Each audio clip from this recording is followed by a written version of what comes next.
మిత్రులారా ఈ సందర్భంగా ఒక అంశాన్ని నేను ప్రత్యేకంగా ప్రస్తావించదలుచుకున్నా. తెలంగాణ ఉద్యమ చరిత్ర తెలిసిన ప్రతి ఒక్కరికి ఈ అంశం తెలుసు. కానీ యువతరానికి కొంతమందికి అవగాహన ఉండొచ్చు లేదా గుర్తు చేయాల్సిన బాధ్యత నా మీద ఉన్నది.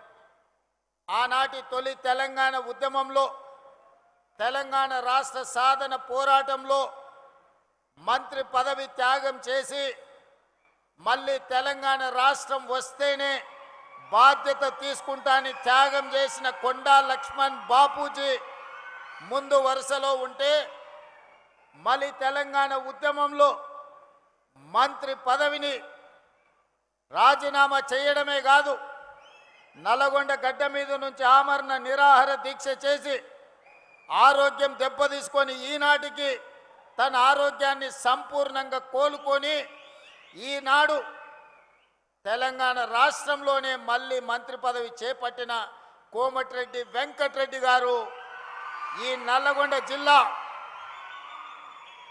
ఆనాడు కొండా లక్ష్మణ్ బాపూజీ గారు భువనగిరి నుంచి ప్రజా ప్రాతినిధ్యం వహిస్తే ఈనాడు నల్గొండ శాసనసభ నుంచి కోమటిరెడ్డి వెంకటరెడ్డి గారు ఆ బాధ్యత నిర్వహించి తెలంగాణ ఉద్యమంలో నల్గొండ బిడ్డలు గర్వంగా తలెత్తుకునే త్యాగం చేసిన నాయకుడు కోమటిరెడ్డి వెంకటరెడ్డి గారని నేను ఈ సందర్భంగా గుర్తు చేయదలుచుకున్నా. మిత్రులారా, బీఆర్ఎస్ నాయకులు పదే పదే చెప్తుంటారు, మేము త్యాగాలు చేసినాము, త్యాగాల పునాదుల మీద మేము అధికారంలోకి వచ్చినామని.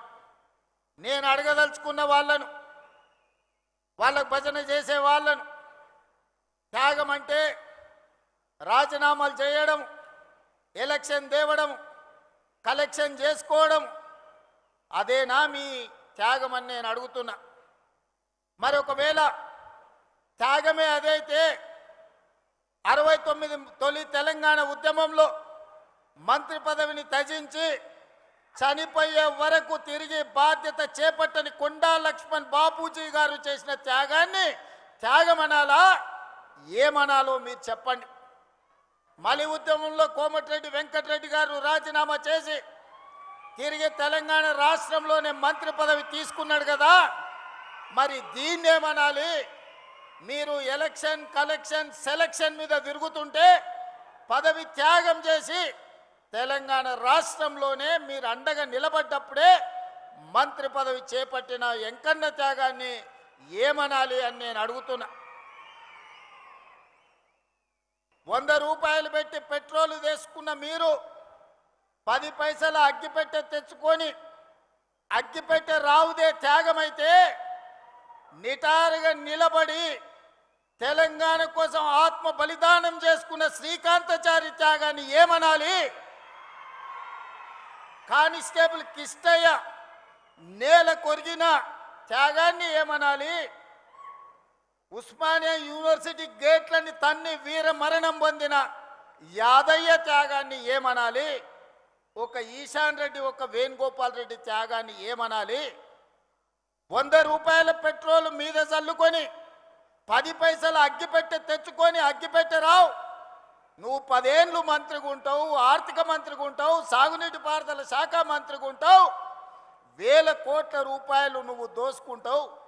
ఉద్యమం ముసుగులో ఫామ్ హౌస్లో ఉన్న వాళ్ళు అధికారాన్ని చెలాయించి 69,000 కోట్ల రూపాయల అప్పులో ఉన్న తెలంగాణను 8,11,000 కోట్ల రూపాయల అప్పుల ఊబిలో ముంచి ఈ తెలంగాణను శాశ్వతంగా 10 ఏళ్లలోనే 100 ఏళ్లకు సరిపోయే విధ్వంసం చేసిన మిమ్మల్ని ఏమనాలి? మీ త్యాగాలను ఈరోజు తెలంగాణ ప్రజలు ఇంకా భరించాలనా? మీ దోపిడీని తెలంగాణ ప్రజలు ఇంకా సహించాలనా అని నేను అడుగుతున్నా. నేను అడగదలుచుకున్న ఈ వేదిక మీద నుంచి నిన్న మొన్న చూస్తున్నా, 2 తొడేళ్లలాక తెలంగాణ మీద పడి తిరుగుతున్నారు. బావమరుదులు ప్రజలందరూ కోరుకుంటున్నారు, మా ప్రభుత్వం రావాలి అని చెప్తున్నారు. ప్రజలు ఎవరు కోరుకుంటలేరు, మీ కుటుంబం కోరుకుంటుంది. మీ దోపిడీ దొంగతనాలలో మీకు అండగా నిలబడ్డ వాళ్ళు కోరుకుంటున్నారు. ఇవాళ ప్రజాపాలన వచ్చి ప్రజలలో చైతన్యం వచ్చి ప్రజలు సంక్షేమ అభివృద్ధి పథకాలను ఈరోజు అనుభవిస్తుంటే వాటిని చూసి అసూయపడుతున్న వాళ్ళు ఎవరైనా మిమ్మల్ని కోరుకుంటున్నారేమో కానీ ఈ తెలంగాణ సమాజం మిమ్మల్ని మీ కుటుంబాన్ని శాశ్వతంగా సామాజిక బహిష్కరణ చేపట్టినరు. ఇంకా భవిష్యత్తులో మీకు పదవి అనేదే ఉండదు. ఏదైనా బీఆర్ఎస్ గురించి మీరు మాట్లాడుకోవాలనుకుంటే మీ గతం గురించి మాట్లాడుకోవాల్సిందే తప్ప మీకు భవిష్యత్తు లేదన్న సంగతి ఈ నల్లగొండ వేదిక మీద వేలాది మందిగా ఈ గ్రౌండ్లోనే కదా ఆ పక్కన గ్రౌండ్లో మా అక్కలు మా సోదరులు ఈ గ్రౌండ్ పిక్కటిల్లేలా నాగార్జున కాలేజ్ గ్రౌండే కాదు అవతలి సైడ్ నుంచి ఆ పక్క రహదారుల మీద వేలాదిగా నిలబడి జేజేలు పలుకుతున్న ఆ ప్రజలు చెప్పుతున్నారు, మిమ్మల్ని ఉప్పు పాతర వేసినాం, మళ్ళా మిమ్మల్ని మొక్క కూడా మొలవనీయమని నల్గొండ జిల్లా ప్రజలు చెప్తున్నారు. నేను నడుచుకుంటూ వస్తున్నప్పుడు కొంతమంది యువకులు వచ్చి, అన్నా తులసి వనంలో గంజాయి మొక్కలాగా గా సూర్యాపేటలో ఒకడు జానెడోడు మిగిలిండు, ఆ జానెడును కూడా మళ్ళా మొలవనీయం, మా ఎంకన్న మీద 3 అడుగులు ఎగురుతుండు, మళ్ళసారి చూసుకుంటామని వచ్చి యువకులు సూర్యాపేట వాళ్ళు నాకు చెప్పారు. అందుకే మిత్రులారా ఇవాళ చాలామంది మాట్లాడుతున్నారు, అధికారం కోల్పోయిన అక్కస్తో కడుపు నిండా విషం పెట్టుకొని మూసీలో ఉన్న కాలుష్యానికంటే వీళ్ళ కడుపులో ఉన్న కంపు అంతకంటే ఎక్కువైంది. కాంగ్రెస్ ఏం చేసిందని నన్ను అడుగుతున్నారు. రేవంత్ రెడ్డి 2.5 ఏళ్లలో ఏమి తెచ్చిండు అని అడుగుతున్నారు. నేను ఇవాళ సూటిగా ఈ వేదిక మీద నుంచి మీడియా మిత్రుల సమక్షంలో నేను ఒక్క మాట చెప్పదలుచుకున్నా.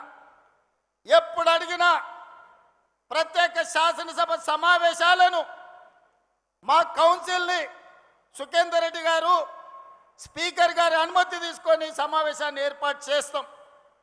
10 సంవత్సరాల బీఆర్ఎస్ పాలన, 12 సంవత్సరాల బీజేపీ పాలన, 2.5 సంవత్సరాల మా పాలన, మీ 2014, 2018 ఎన్నికల మేనిఫెస్టో, బీజేపీ 14, 19, 24 ఎన్నికల మేనిఫెస్టో మీద ప్రత్యేక సమావేశాలలో చర్చ చేద్దాం. మీరు సిద్ధంగా ఉన్నారా? మీరు లెటరు రాయండి స్పీకర్ గారికి, కౌన్సిల్ చైర్మన్ గారికి. ప్రభుత్వం తరఫున నేను విజ్ఞప్తి చేసి మీరు అడిగినన్ని రోజులు సభ సమావేశాలను నిర్వహిస్తా. అక్కడే తేల్చుదాం ఎవరు ఏం చేసిండ్రో తెలంగాణ కోసం. తెలంగాణ రాష్ట్ర ఏర్పాటు నుంచి తెలంగాణ రాష్ట్ర కోసం చేసుకున్న ఆత్మ బలిదానాల వరకు ఏ విషయమైనా ప్రత్యేకంగా చర్చ చేద్దామని నేను ఈ సందర్భంగా సవాలు విసురుతున్నా.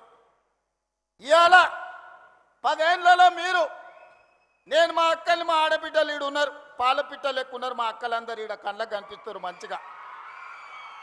వస్తుంటే ఆడ కూడా వేలాది మంది మా ఆడబిడ్డలు పాలపిట్ట చీర కట్టుకొని వస్తే పండుగ పూట నేను పెట్టిన చీర సారెలాక భావించి మా అక్కలందరూ మా సోదరుడు వస్తున్నాడు కలవాలే, చూడాలే, మా సోదరుడికి అండగా నిలబడాలి అని మా అక్కలు ఈడు వచ్చిండ్రు.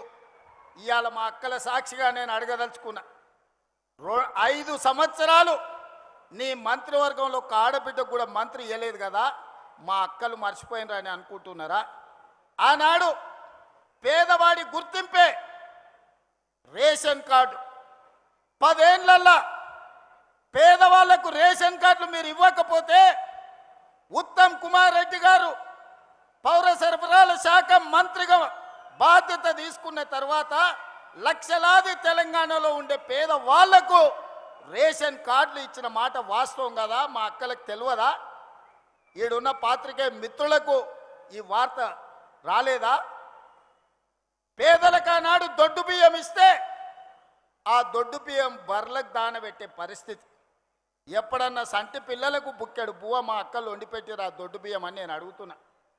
అందుకే మేము ఆలోచన చేసి మా ఉప ముఖ్యమంత్రి గారితో మాట్లాడి ఆర్థికంగా కొంత భారమైన పేదవాడి కడుపు నింపితే వాళ్ళు సంతోషంతో ఇచ్చే ఆశీర్వాదం 1000 ఏళ్ళు మనకు అండగా నిలబడుతుంది, చరిత్రలో మనం నిలిచిపోతామని మాట్లాడి సంవత్సరానికి 16,000 కోట్ల రూపాయలతోని 3,28,00,000 పేదలకు 6 కిలోల చొప్పున ఇవాళ సన్న బియ్యం ఇస్తున్న మాట వాస్తవం కాదా?